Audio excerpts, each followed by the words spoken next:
Today,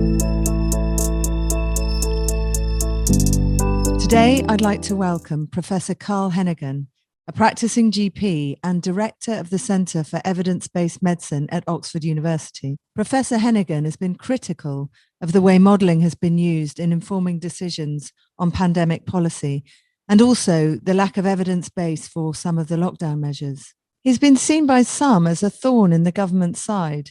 It was Heneghan and his team whose work led to the revising down of the number of coronavirus deaths and changed the way deaths are recorded. However, his work continues to shape and inform our understanding of this disease.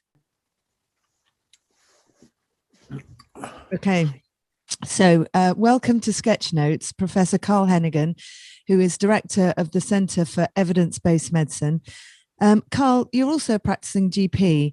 I'd like to talk to you about both things, really. One, really just to start, what is evidence-based medicine and why is it important? Yeah, so look, the definition of evidence-based medicine is it's the integration of the best available research evidence with clinical experience and expertise and patient values. And all of them three items are important in making a decision about treatments, about diagnostics, and what's best for the patient. And it's come around about over the last 30 or 40 years. There's been this growing movement because there was a recognition that many decisions were based on poor quality evidence or often no evidence at all. It was my opinion. This is what I think is a good idea to do, or maybe mechanisms. And throughout history and time, there's been lots of harms done to patients, lots of very good examples where we've used treatments and when the evidence has emerged, they've shown to be harmful and in some cases have led to many deaths. Can you think of any examples?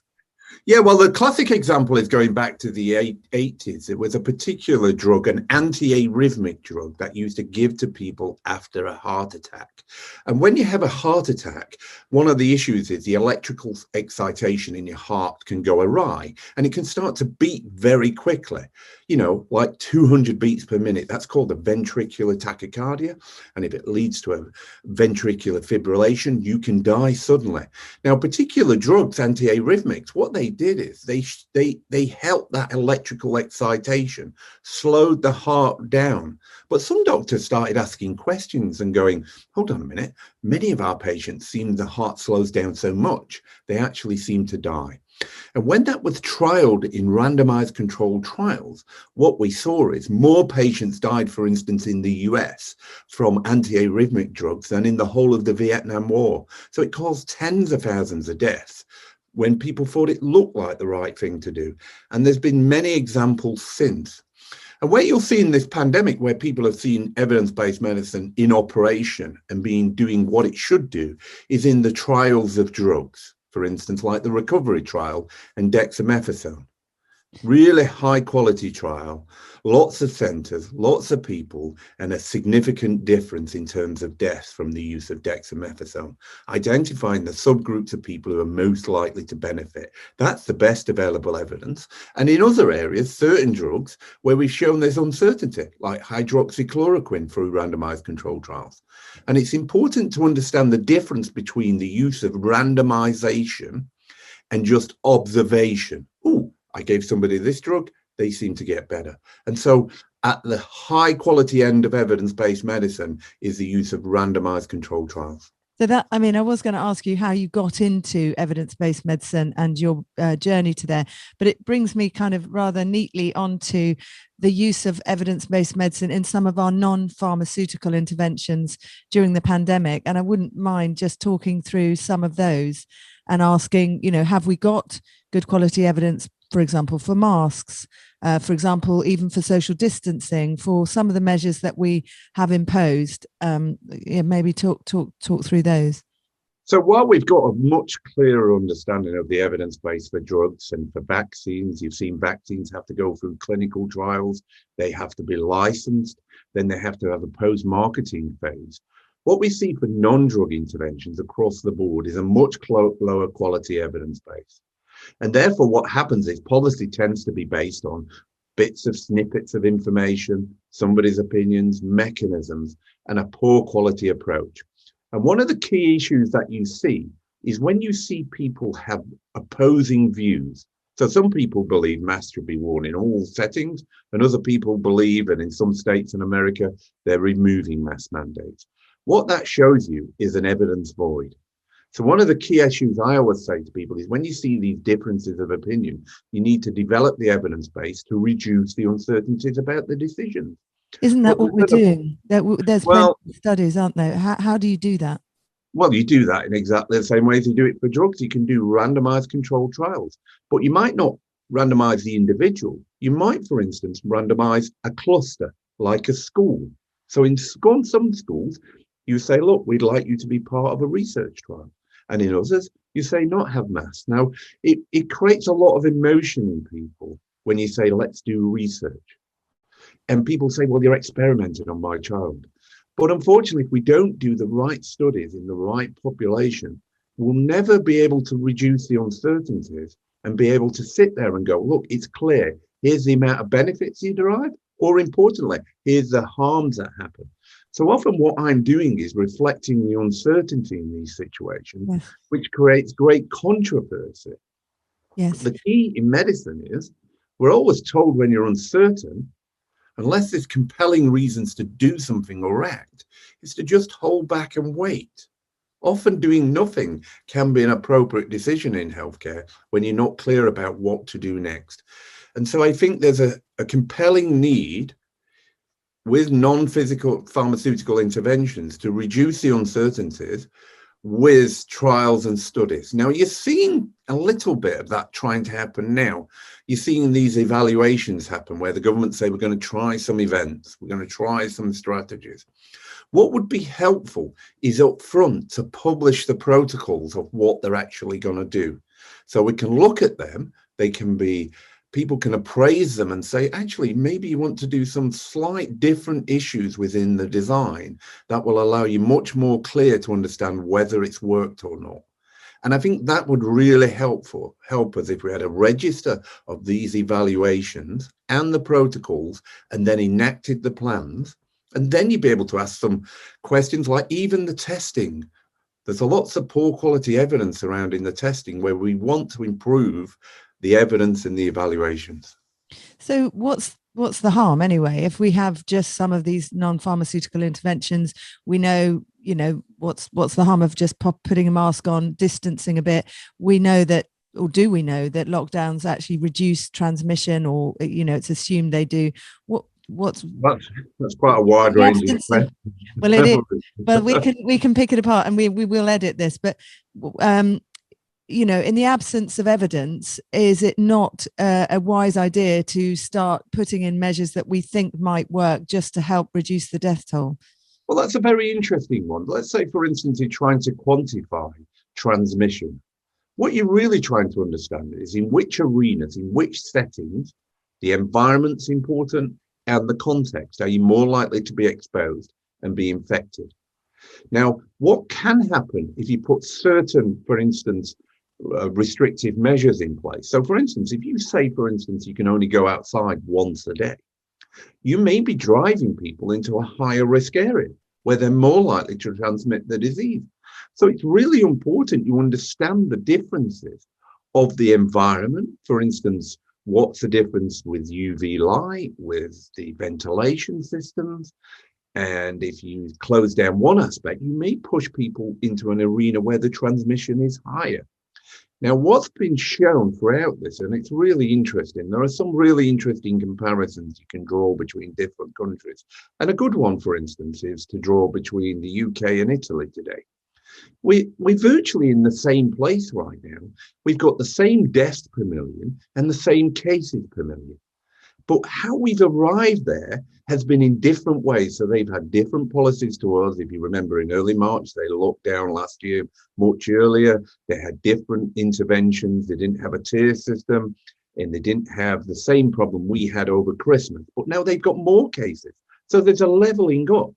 So what generally happens here with the policy is you generally end up in the similar places if your infrastructure, your environment, so they've got similar large cities, dense populations like in northern Italy, are similar to some of the populations in UK.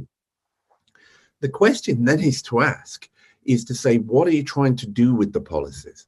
Well, if you go right back a year ago, we were trying to slow down the spread of the infection to protect the NHS. And that's an important thing to do if your systems are getting overwhelmed. But this is the key difference in terms of how people think about restriction measures.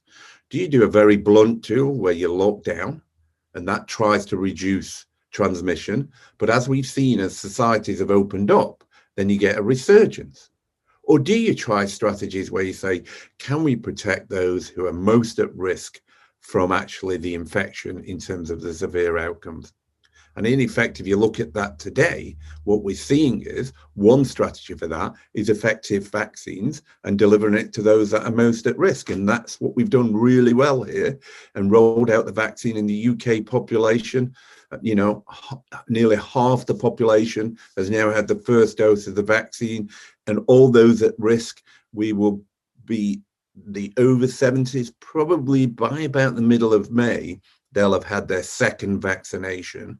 And that's the point where many people are calling, you have an effective strategy in place for protecting the most vulnerable. That's the point when we should be lifting restrictions. And do you think we're going too slow?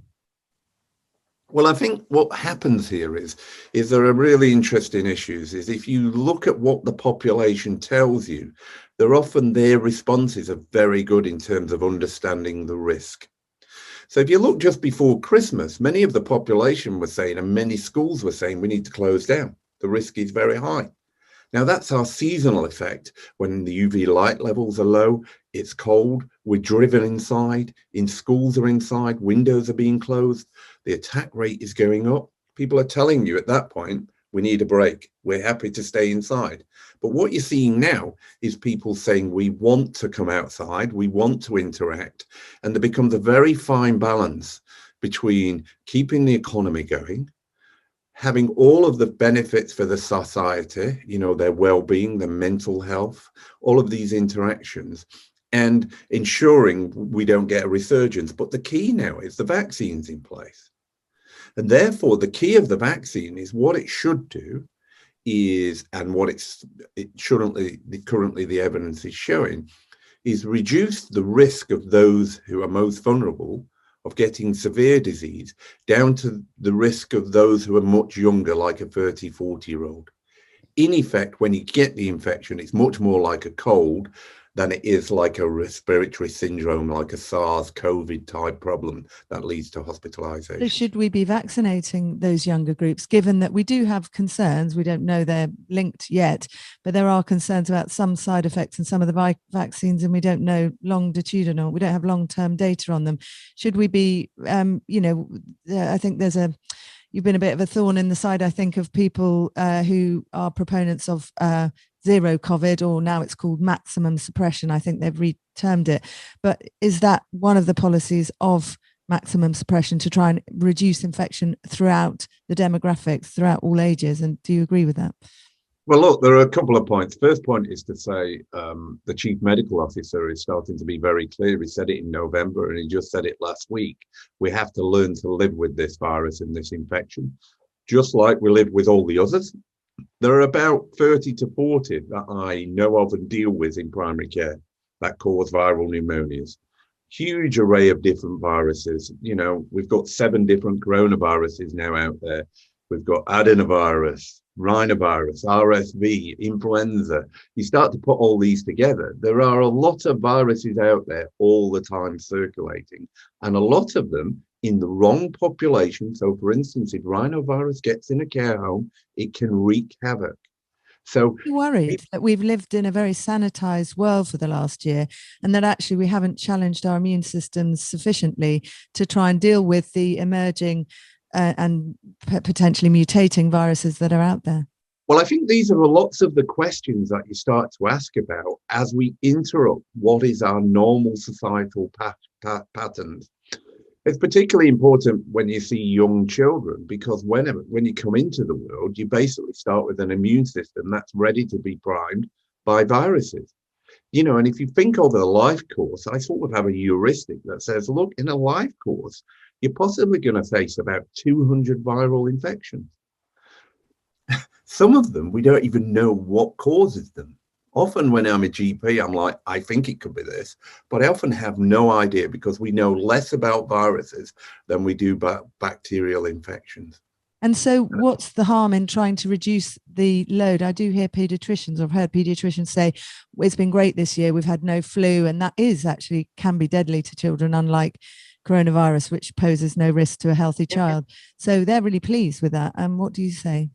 Yeah, so there are two aspects. If you think about generally an epidemic or a pandemic, is it disproportionately affects younger people often.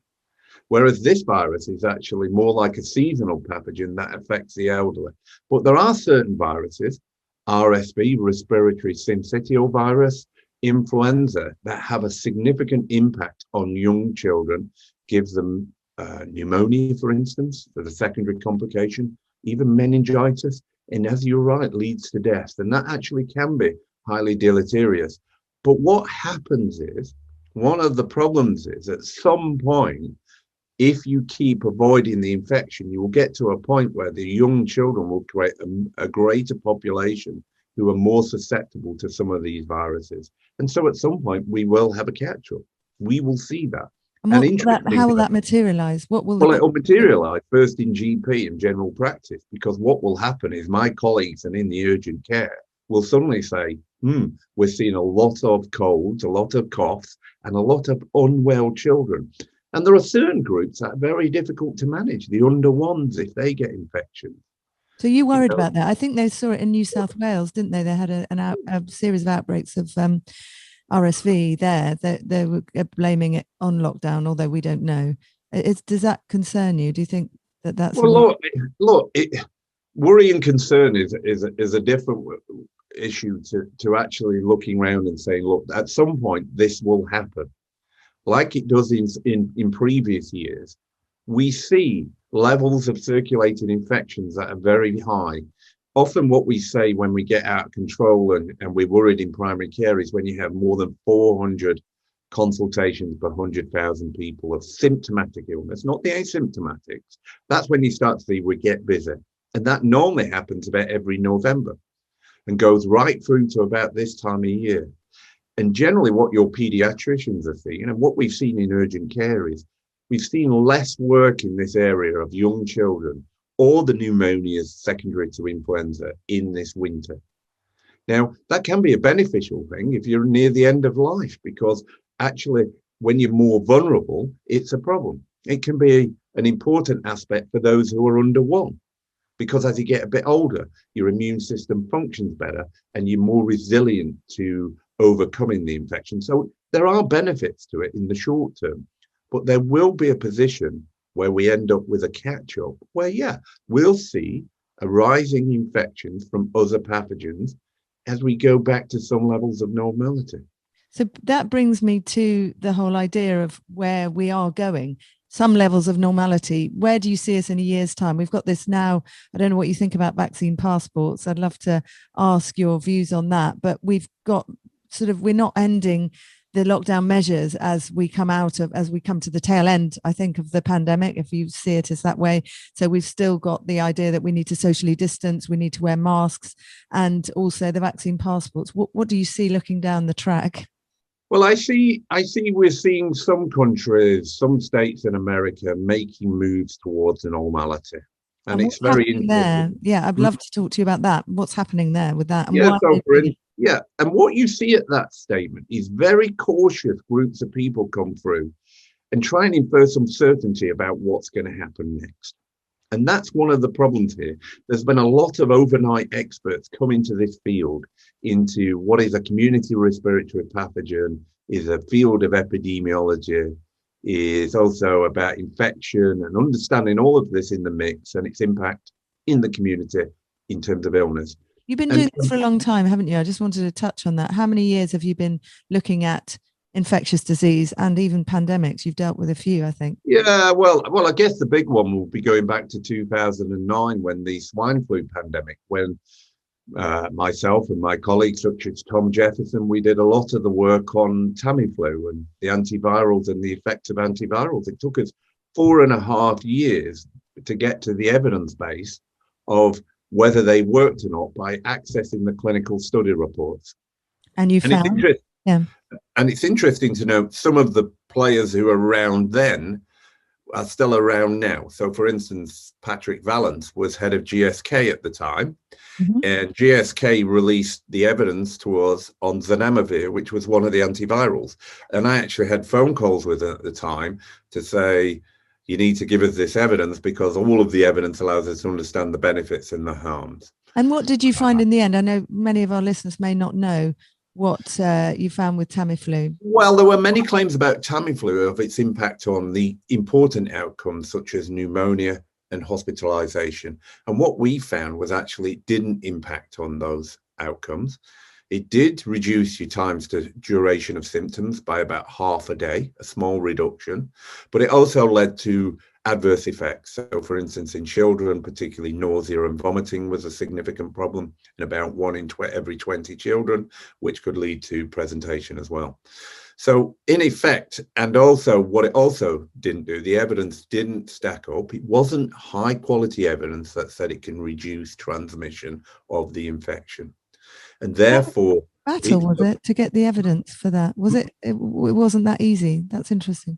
no, it wasn't that easy. And what we did is, if you look at the production of evidence, what happens is at the moment you see small publications appear in journals, maybe 4 or 5 pages about a randomized controlled trial. But behind that is a huge report called a clinical study report, which contains all of the protocol, all of the adverse events, the benefits, all of the patient listings. It's a bit like an iceberg in effect. You've got the top bit you can see, but below the water margin is a huge amount of information that actually, if you access, you can provide much more, what we call in EBM, the best available evidence. And actually, it's become a standard bearer for producing reviews on trials, if you like. It took us 4.5 years to get to the evidence and analyze. And at the time, actually, we worked with, I think he works for ITN now, Tom Clark, who was at Channel 4 at the time, and the BMJ to get access by putting pressure on to release the evidence. And both Roche and GSK in about 2013 released the evidence base, and then we analyzed it. It took us about a year to analyze the evidence.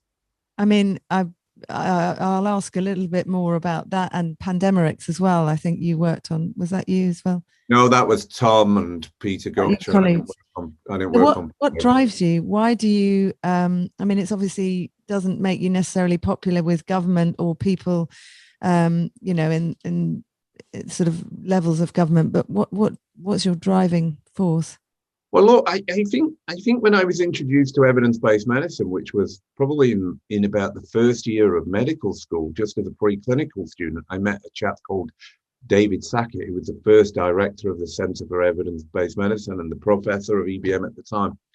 And what he said is there's a way of looking at medicine which allows you to inform the decision, to quantify the benefits and harms so people can come to an informed decision about what they should do next, as opposed to telling people what to do. But during you've been criticized, haven't you? And it's been quite tough because, I mean, we've worked together a bit. There's been other scientists who get silenced, who get attacked by other scientists. Has that been a problem for you?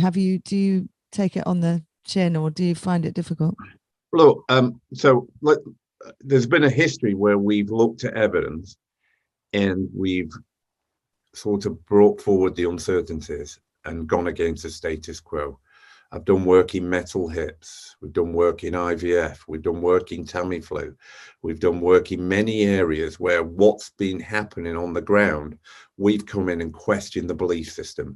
And it has been a problem throughout that people at that point will want to say and actually put pressure on you to actually be silent, not come forward, and not represent the evidence base. Who puts pressure on you? Who are they and what are they? Yeah, look, the biggest one is anonymous complaints out there coming in at you, all right, left and center. There's a social media world who not only what they don't want to say, and the media, and we've had some MPs who basically have come at us and said, you're agents of misinformation.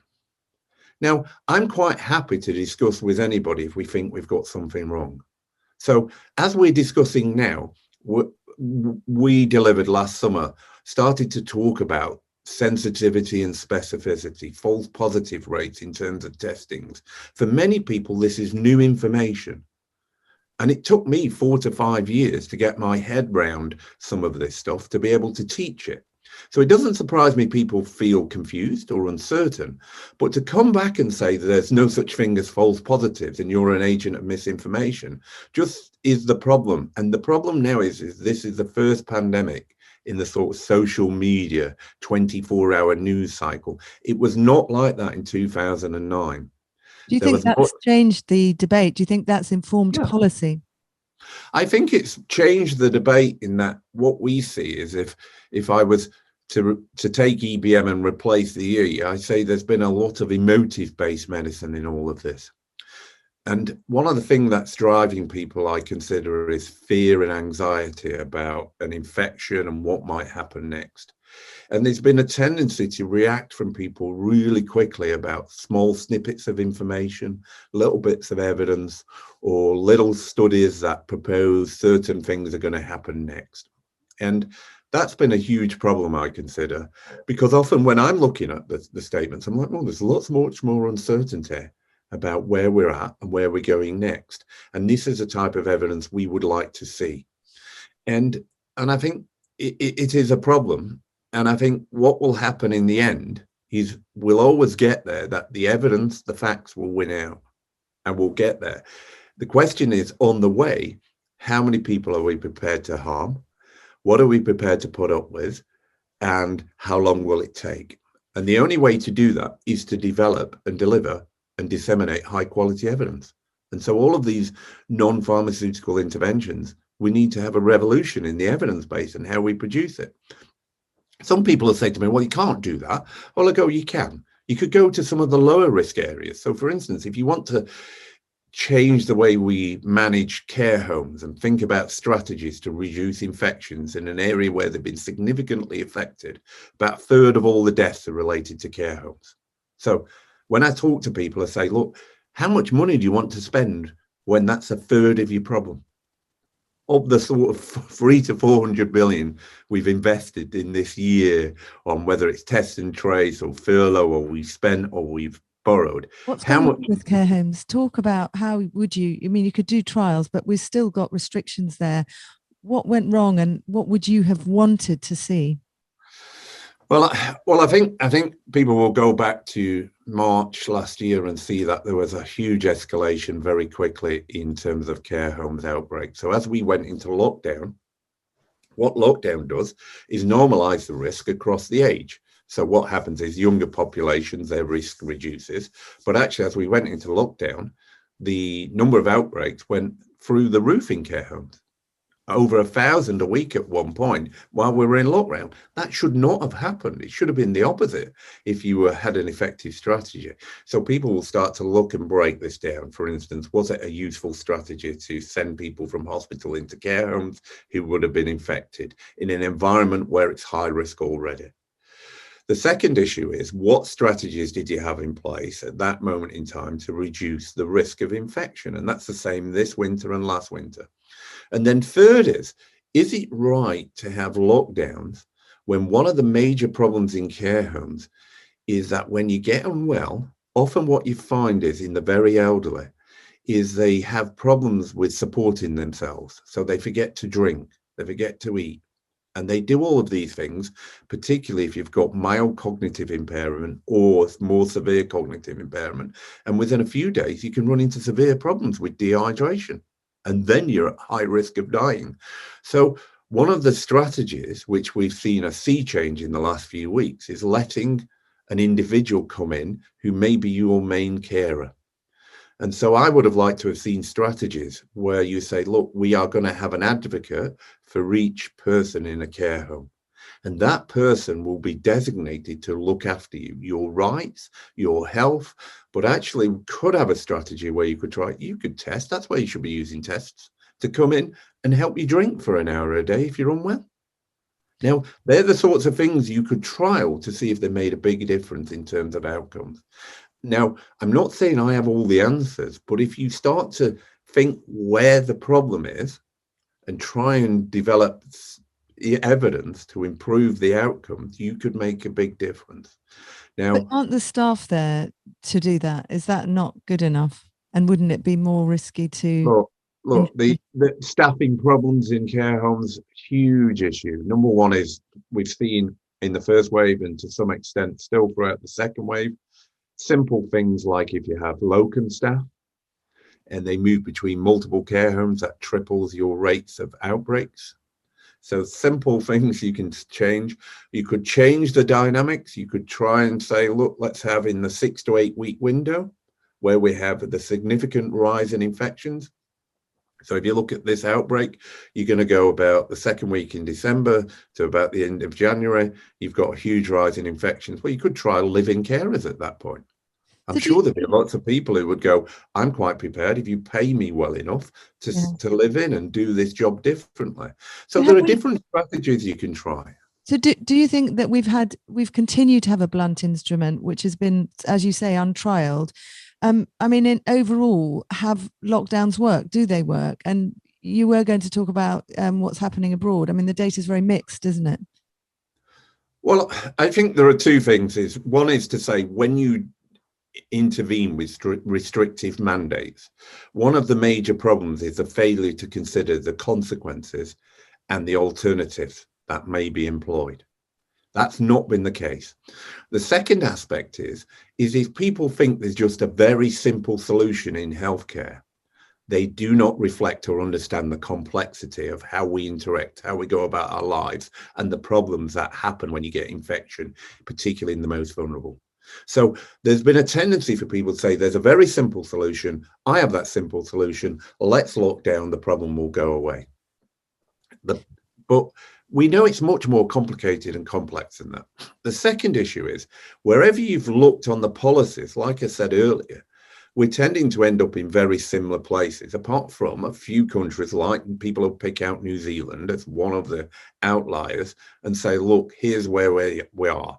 Now you're picking a country which is twice the size of England with about 1/10 of the population, and it's 2,000 kilometers from Australia in middle of the sea. So we're talking about something that's radically different. And second is, what we've seen throughout this pandemic is it's never over till it's over. So we've seen come in and say, look at Germany, aren't they doing well? Aren't they amazing? And then suddenly we're like, hold on a minute, Germany is now catching up. Their policies, whatever they've done, don't seem to have worked. But you can trace back the media to the summer saying they had effective policies, effective test and trace. They did the right things, we didn't. So you've seen that throughout. You've seen the same differences in America, North Dakota versus South Dakota, Florida versus California, all end up in very similar places. Despite lockdown mandates. Yeah. Then you see areas go quiet like Sweden. And it's not Sweden did well, it's that what you haven't seen is the catastrophic consequences of what's happened. So does the virus spread exponentially, regardless of restrictions? Well, there's always a phase where every virus goes into an exponential phase. But as you've seen, wherever you are in the world, about 2 to 3 weeks, it starts to peter out. Now, the way I look at this and look at the data is, it's a bit like going on the motorway and you're going to get 70 miles an hour. At some point, as you approach 70 miles an hour, you will start to slow down. So it's the acceleration. But everybody knows you'll go 20 to 60, and that's your exponential phase. You're going really quick. But as soon as you get to near 70, you'll slow down to 60, 62, 64. Now, if you look at the data, what happens is at that phase, just as we hit the peak at 70 miles an hour, or just after, we're just coming off, is when everybody tends to lock down and panic. But we've already got to the peak at that moment. And that's where we're not looking at the data and we're tending to rely on modeling because the modeling says somehow it's going to keep going. So what has been the problems with modeling, and have you any examples of where modeling has actually gone wrong and it's informed policy detrimentally? Well, there seems to be a way of working, which is a projection of the worst case scenario. And we see that all the time. And nobody looks back and goes, let's just check out these data points over time. How well do they match the reality of what happened? So we know, for instance, going into this Christmas, the modelling completely missed the winter phase. And it does that because somehow it doesn't seem to account for a seasonal effect.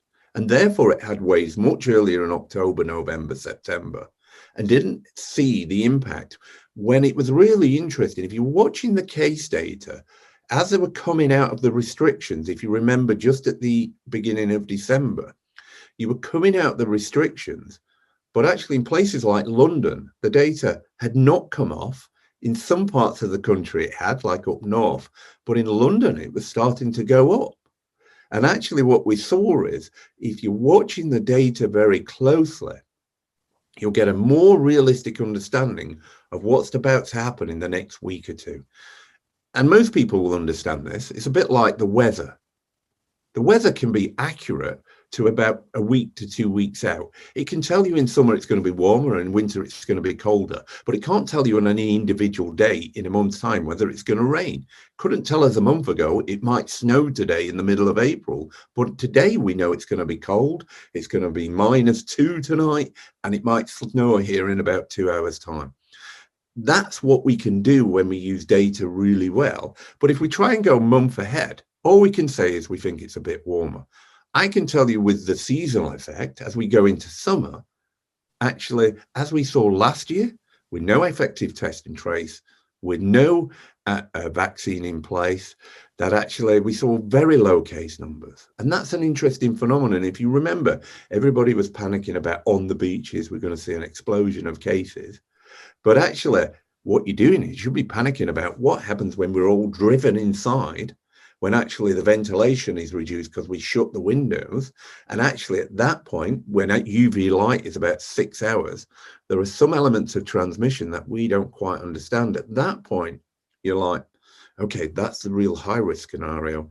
But actually in the middle of summer, I never quite understand the models that say, and I've seen one again today coming out of SAGE that says in June, we're going to see a significant uplift. Whereas I can tell you, every general practitioner will tell you within about 48 hours when schools go back and we start to move into autumn, that's when we see the increase in respiratory pathogens in the UK, in the sort of northern hemisphere. That is, I think I've spoken to Imperial modelers who say that their seasonality doesn't have a big effect, and there are masks on the streets in Spain. And I mean, is that a known, do you think? Should we be building that into our models? So what happens is if you look at the historical data, if you go back to some of the common cold unit work that was done in the 80s and 90s in the UK by people like David Tyrrell, they looked at some of the studies on the impact of seasonality. Now, the first thing is to say is that you don't get respiratory pathogens in the northern hemisphere and near the equator, you don't get them. You do get them, okay? But what happens in the northern hemisphere is we get this concertina effect. So that in the middle of winter, when we get down to about 6 hours of UV light and it's cold and we're inside, other features that we don't understand, whether it's vitamin D, we get a huge upturn in the number of people infected and a significant increase in the population infected.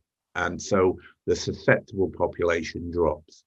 Whereas if you go into nearer the equator, you still get infections, but they tend to be over the course of the year. And as you go into the further southern hemisphere, you'll see their seasonal effect. And that's where, if you look at the data, I mean, people are going about Chile today. It's really quite interesting. As you go down into Chile, they didn't have any impact over winter. Now they're getting an increase as we stand here now. Usually Australia and New Zealand would get their impact going into about next month. So what will be interesting is to watch what happens in some of these arenas going forward. But subtle things can affect it in the environment. Weather, all sorts of features can mean it's slightly different where you go. But what you should be mindful of is we see this significant effect from about November through to about January, February. But actually, interestingly, usually rhinovirus and adenovirus and coronavirus kick in about September, October. We normally then get flu. And then normally about now, we see the coronaviruses and the other viruses again. So some of the normal patterns are disrupted here. But it's a mistake, yes, to think Oh, actually, in places like Spain, because it's warmer, it's not just temperature that affects the circulation and the increase in the circulation of viruses. So is that behavioral as well as to do with the UV?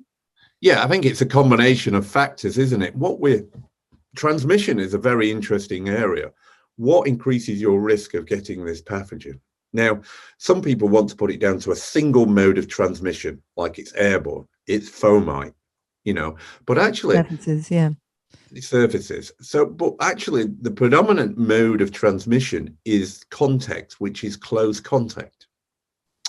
And actually the evidence is starting to emerge that it looks like it's probably transmitted in multiple modes: orophycal, fomite surfaces, airborne, in a close contact. So what we've got a problem is people want to say it's a single mode of transmission, and therefore wherever you are, you're at risk. And we should change the debate to trying to understand where are you at more risk and where are you at less risk. And if you understood that, so for instance, if you're on the beach where it's clear it's less risk, and then you see mask mandates in Spain, like you've got to wear a mask on the beach, you suddenly go, man, we're certainly losing the perspective here on the evidence of where it makes a difference if that's what we're going to go to. And I think the problem now is people have a risk perception problem in that they seem to want to take all risk to zero. And is that a government, is that top down or bottom up or both? I think it's a bit of both, isn't it? I think. And what do you think about that? Surely that is the argument. Every death is worth saving. What do you say? Well, so the first thing is to say what we've seen for about a year now is an approach which has created a phenomenon of COVID fear and anxiety in a large swathe of the population. Because I actually think is what we need is a much more clearer approach to the evidence, but actually it's been very sort of creating fear in a way that I think is unhealthy in the population. So I'm just going to say, if you had the conch, if you could say, right, this is what we're going to do now, what would you change and how would you change it? Yeah, so look, I wanted to say one of the things in my urgent care GP job is I go into care homes, I go into people's houses, and people have COVID around you, and you go in, and I understand when people get fearful why you might go to a place and go, I'm not going to go in there. But actually, at some point, the problem is for people is many people haven't been outside the house, haven't been to work, haven't gone back to normal activities. And actually what we're seeing is a group of people who are still highly fearful. What I think needs to happen now is we need to be clear about the messaging of what are your risks, and in understanding those risks, what are the benefits of the vaccine program, and then still share that with people to say, yeah, your risk is never going to go to zero. Do you think vaccination passports should be brought in? And do you think people at low risk under 40 should have the vaccine? Well, I think there are two things I'd always say about vaccines is it's an individual choice. We should have choice to participate in. So are we being coerced into taking it? Well, I think we have to have choice to participate in our own healthcare. And what you've seen is a high majority of people who haven't had any coercion have taken up the vaccine. And so that's my first point, is to say there are certain, if you carry on, you might be surprised. You might see a lot of people take up the vaccine who are younger people. Are you happy with the fact that younger people are taking up, given that we don't have long-term data on it? Well, the second issue then is to ensure you are transparent about the evidence base, the benefits and the harms. And in doing that, you fully inform people. And I think that would be an important development out of all this, is to say, yes, we've developed vaccines in a record time. There's been some amazing science go on, but it doesn't stop just because you produce the vaccine. Accumulating evidence is incredibly important. So, for instance, it may be that actually what you find, and this is the case, if you give a drug to everybody or a vaccine to everybody, sometimes there's a susceptible population who are at risk of complications. If you continue to develop the evidence base, you can highlight that and find out who they are Are they certain types of people with certain problems? There are many pre-existing conditions, for instance, that put you more at risk of a venous thrombosis. There are some drugs. With this vaccine or just generally? You're just talking Just generally. generally. So and actually, what you want to know is the evidence should emerge in the post-marketing to highlight those groups that are more at risk. So if I'm 18 and I come to you as a patient and say, look, I really want to have the jab, what would you say? So as per usual, I would always go back to anybody, and this happens in my own family, and I go, here's the evidence that we currently understand in terms of the benefits and the harms, and here's where we are today. Do you think do you think we've had enough post-marketing years? You said it took so long to find out, are we comfortable with vaccinating children, for example, at this point, given that we don't have long-term data? So I think the thing is for children is there are studies that are ongoing, and there needs to start with the randomized controlled trials. And those randomized controlled trials need to be completed, and they need to be followed up for a period of time. Should we be doing studies on children, given the... Yeah, look, if you have an evidence void...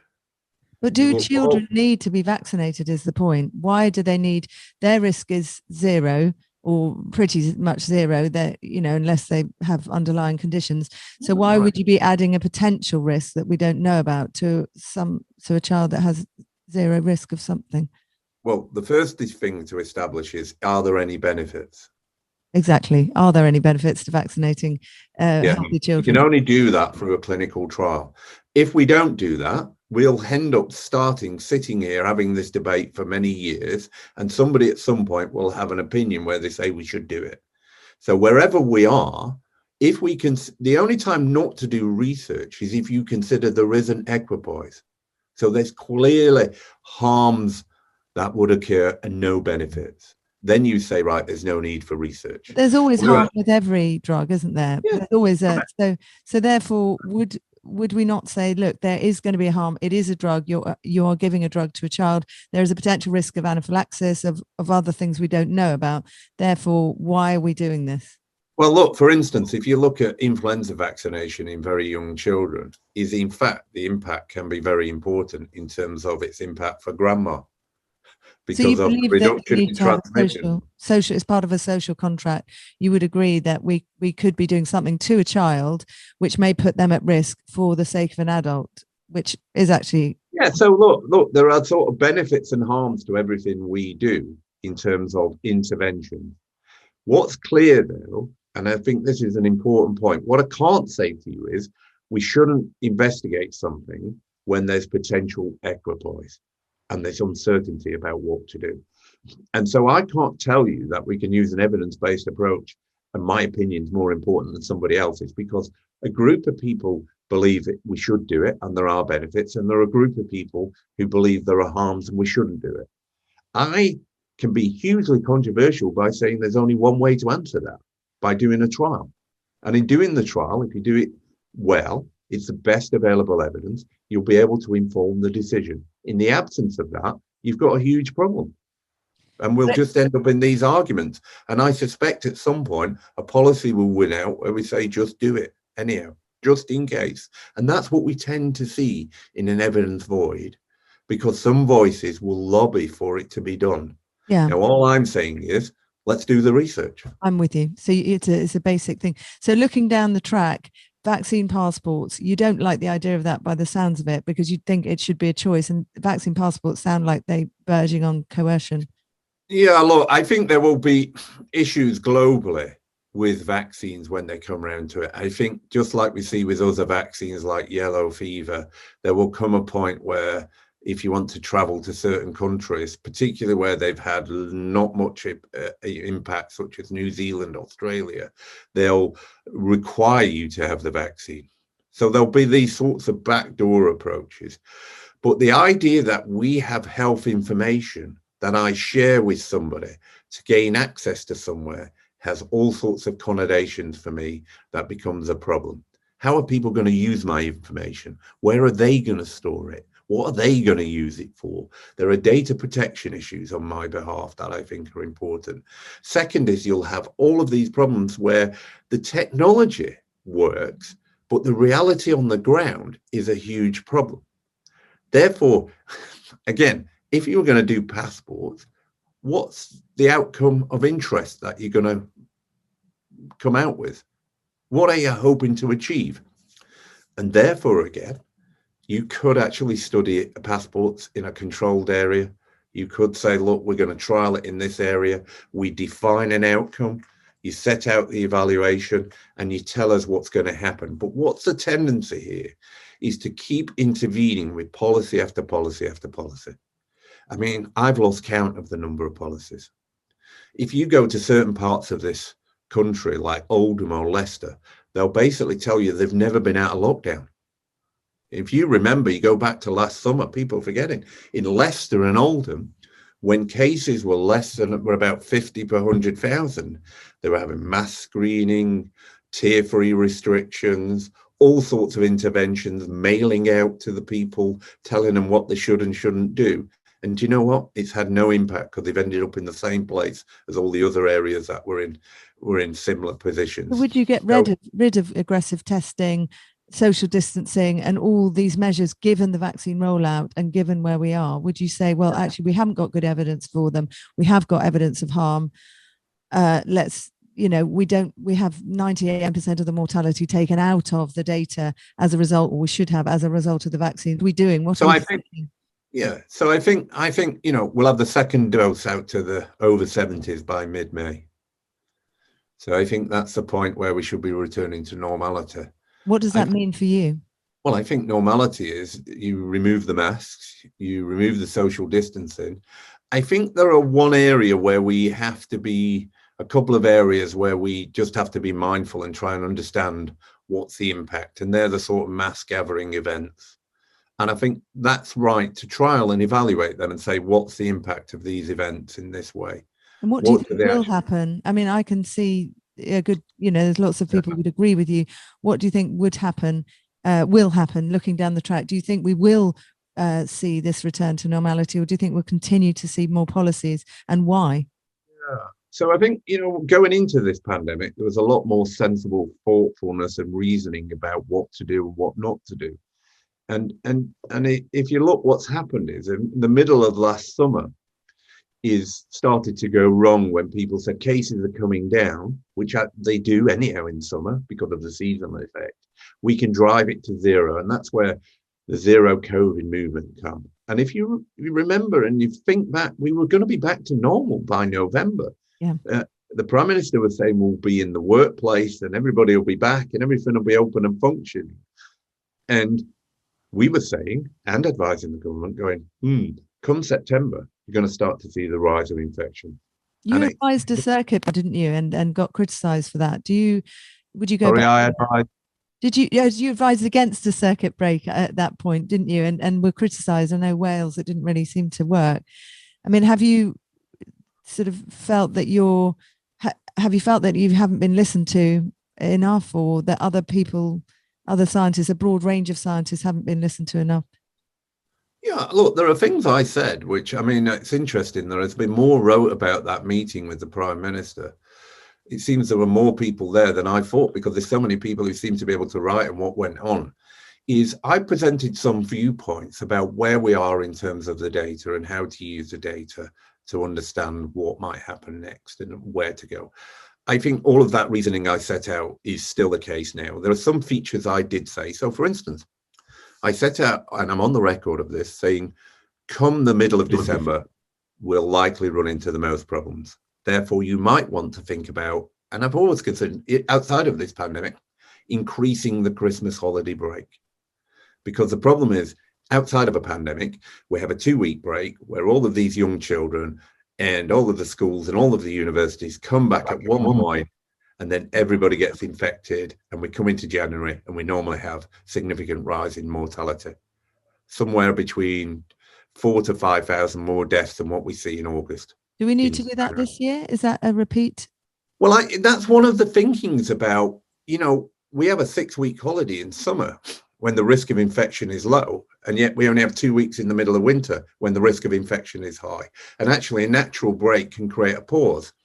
Now, not just a pause for children, but for everybody, to create a little bit of a natural break That's one of the issues. So that's what I was saying you should think about. I also said things like care homes. I said it's complex, it's difficult to manage. Why have you not got, for instance, a minister for care homes?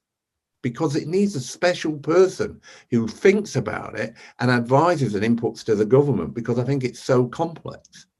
We're talking about 500,000 people, but we are talking about a third of the problem. That was some of the issues I talked about. But I also talked about one particular problem, which was hospital-acquired infections, which is a huge problem. And it has been throughout this pandemic. Why?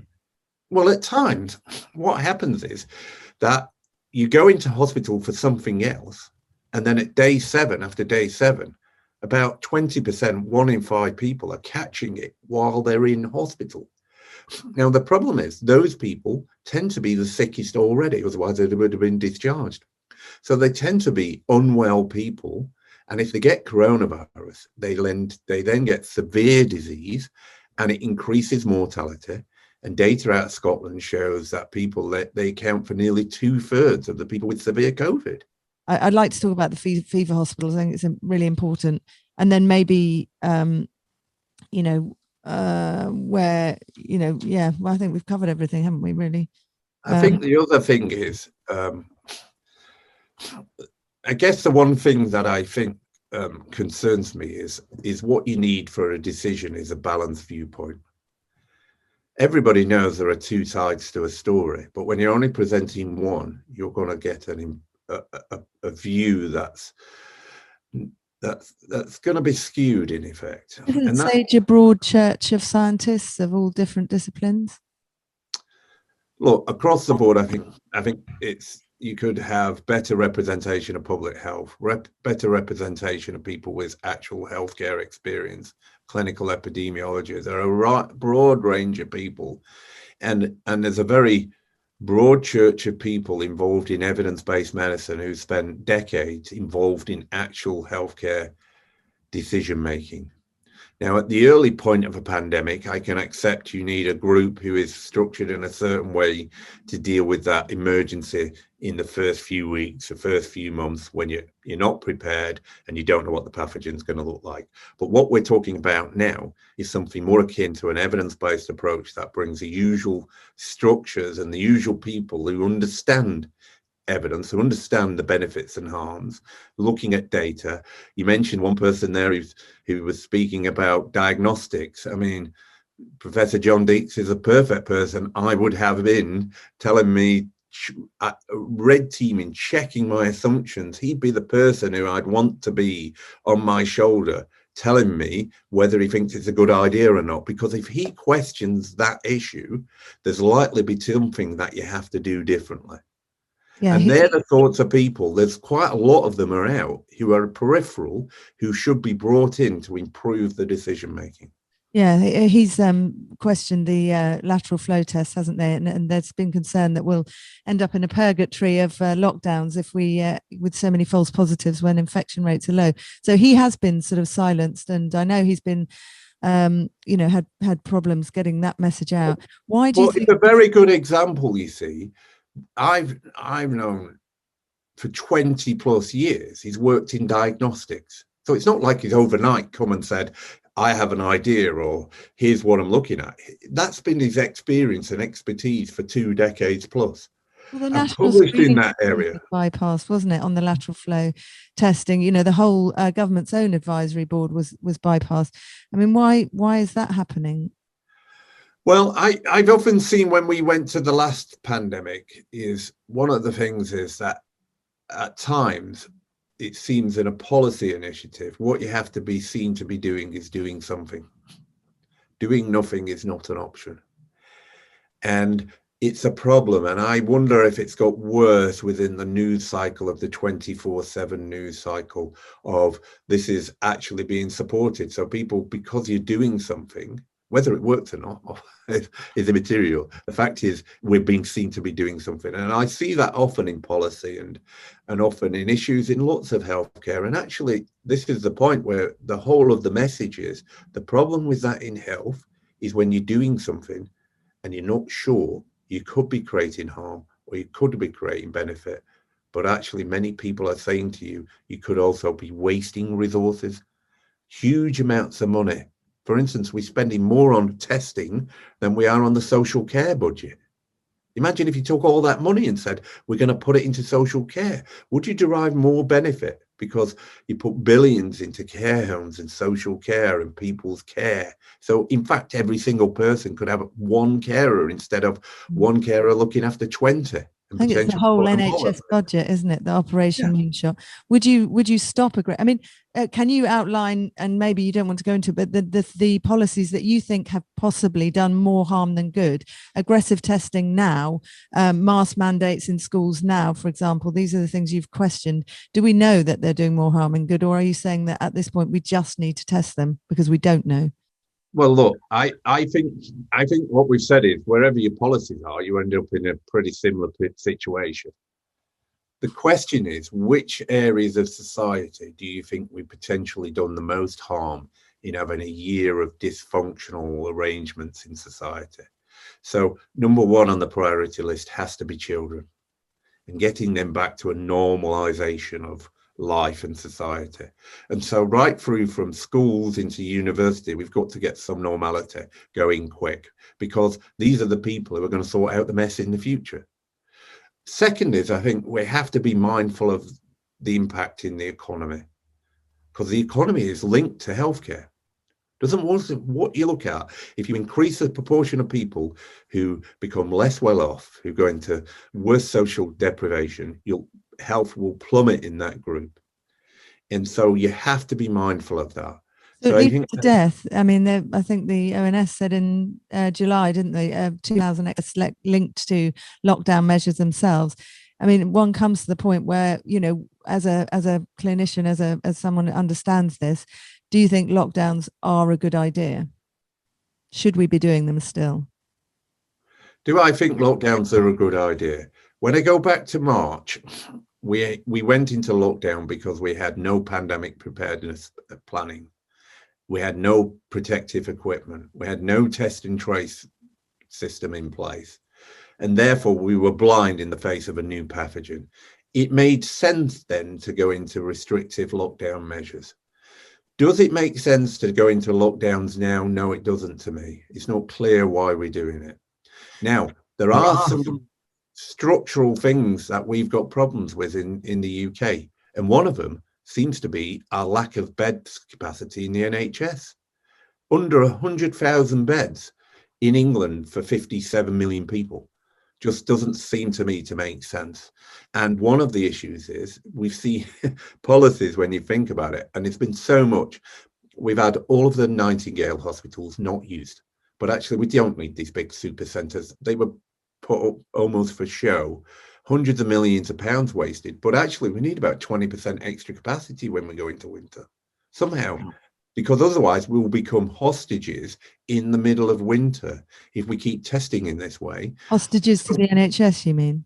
Yeah, hostages to the fact that we are running into a capacity issue, because it is right that actually you should have measures if your local health system is becoming overwhelmed. That's the one problem that concerns me at this moment in time, is going into next winter, we still don't have a plan in place that says we're preparing extra capacity. And it's not a Nightingale hospital.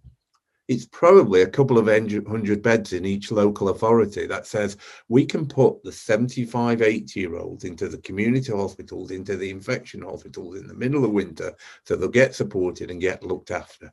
At the moment, they tend to go to our supersized hospitals. We increase the hospital infection rates. They get stuck in there. There's no social care provision, so they can't get out. And suddenly we're like, oh, hospitals are overwhelmed. Now, every year. And staffing, isn't it a more complex problem than just increasing the beds? And do you fear they have to go into more lockdowns each winter? We don't have this capacity, and we will see, as we talked about earlier, resurgences of other infections because of our lack of immunity. Yeah, so the current health secretary is the 12th health secretary while I've been a doctor in post. There'll come a point when he's gone and somebody replaces him. When I started in the NHS, we were spending 37 billion on the whole system. 2 decades later, we're spending about 140 billion and growing. And actually, if you'd have said to me, that increasing spending over more than 100 billion in the next 2 decades, you're still going to be faced with the exact same problems you were 2 decades ago. I would have just said that's implausible. It can't happen. But actually, we've seen many areas of care where we put money into low value activities. And often we've not fixed some of the structural problems. But one of the issues is anybody who says, I'm going to fix it in the next 3 to 6 months, basically I would ignore, because this is a long-term problem that needs sophisticated thinking and an evidence base to think differently about an aging population who has lots of comorbidities, a middle-aged population that's accumulating disease like diabetes, hypertension, all of the features that we want to reduce. So we've got to have better preventive measures. And all of that put together means this is complicated. But sometimes just putting in more money won't solve the problem if the people thinking about it don't look long term. And that's the problem, because there's an evolution, a rapid evolution of politicians who come and go really quickly. And actually, we do need some systems thinking that's radically different to what we're doing now. So we need to actually sort of reform the NHS and look at it differently and have increased capacity. Otherwise, what? Otherwise, we could be locking down again. Well, look, we've got structural problems now. We've got a huge amount of backlog to catch up on, whether that's cancer screening, tests, diagnosis, operations, in the millions to be caught up with. All of that's a huge problem. Second is, even despite that, you've got the problem now with the world we live in. If we're not going to tolerate any risk, we're going to have huge problems in how we go forward, in terms of we'll see more people being put in hospital, not less. Because if you want to be risk averse, I can send general practice, can put many more people into hospital just in case. So all of that together. And in fact, if I wanted to see one thing change, and I'm deeply conflicted because I am a clinician, is I'd like to see clinicians at the forefront of leading and designing the service. And I do think there's lots of clinicians out there and health professionals who would want to come forward and say, yes, I'm prepared to work over the long term to improve this service. And I think they are there. They are being held back for a very management-based service that actually has become very accountant and finance-led, versus actually developing clinical care pathways that really improve healthcare. And there are certain things we should not tolerate. For instance, if we're talking about cancer, you should be able to get same-day access services. You should be able to be seen within days, not 18, 20 weeks, which is currently the norm. That's what improves outcomes. We should not accept that actually our elderly people get substandard care when actually we've seen the price we have to pay when that occurs. So we've got to change the nature of the debate here. And if we come out of this and do that differently, but remember, it's never as simple as a single intervention like let's just lock down. It is complex and it needs a high quality evidence base to inform it. And just last question, would you set up or have a body respond looking at the harms of lockdown? Because we don't really, people pop up and do bits of research on cancer or heart disease or mental health, but actually we haven't really balanced this throughout the pandemic. Would you want to see something?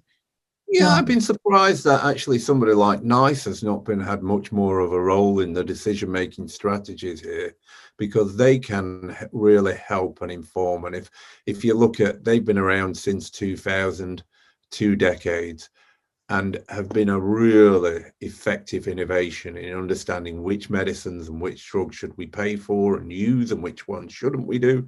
And many of them, because they cost too much. And it's right, something costs too much. It's about where you might use that money elsewhere. It's not you saying don't use that money. You might say, look, if we don't use the money in the test and tracing because there are no benefits, we're going to use it over here in social care where the benefits are. That's the decision-making structures that are already in place that should be used more of. But I mean, do you think NICE should then look at the test and trace and say, look, are the benefits outweighed by the harms? Yeah. Is it for NICE to look at that's non-pharmaceutical? Yeah, and they should look at decision-making strategies like you've asked about the vaccination program in younger people. What NICE looks at? Does it decide? Well, there's a tried and tested pathway for all new drugs and new vaccines that come through NICE. It's just at the moment, in the current pandemic, most things, if not all things, seem to have gone out the window, don't they? And, whether it's the government's 6-month extension to the laws that allow them to make decisions that normally would be done in different ways. I think what would help us is if we got decision making back to some level of normality. I think government should consider that. And from there, start sharing what the risks and benefits are, help people think about the decisions they make about what they decide to do for themselves and the risks that they face. Yeah. And in that, just in summary, do you think that we've done them good? I know it's a big question by locking down for so long and on such a level. Do you think that overall it wasn't worth it? Well, look, I think at the end of the day, the evidence and the facts will win out. And people will do the research to look at what's happened and what the impact is.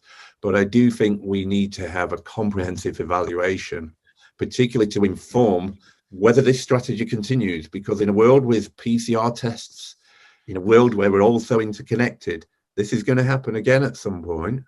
And we need to be better prepared than we are now. And particularly in terms of decision making, we need to have a much more robust process to ensure that decisions are informed.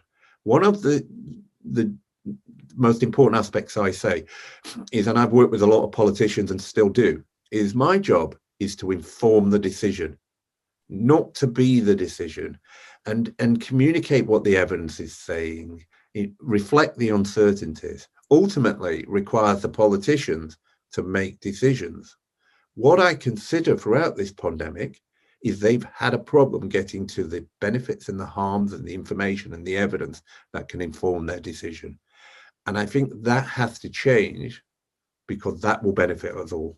That problem has been because they haven't asked enough people, as you said before. They've not opened up their circle of advisors, which is, some people have described as an echo chamber.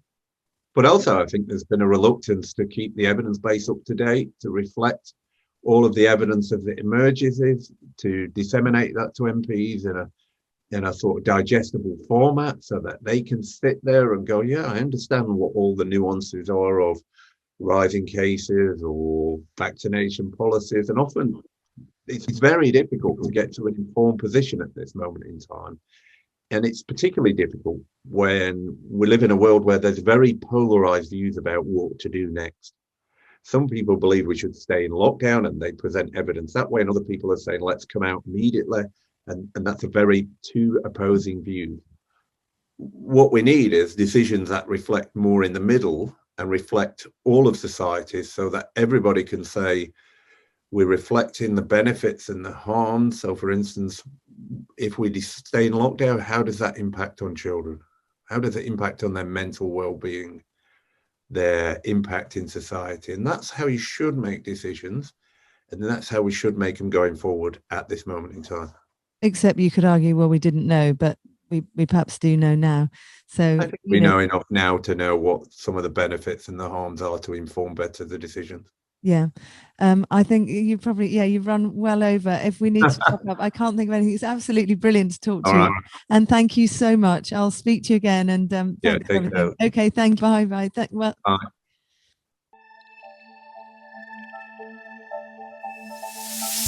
Bye.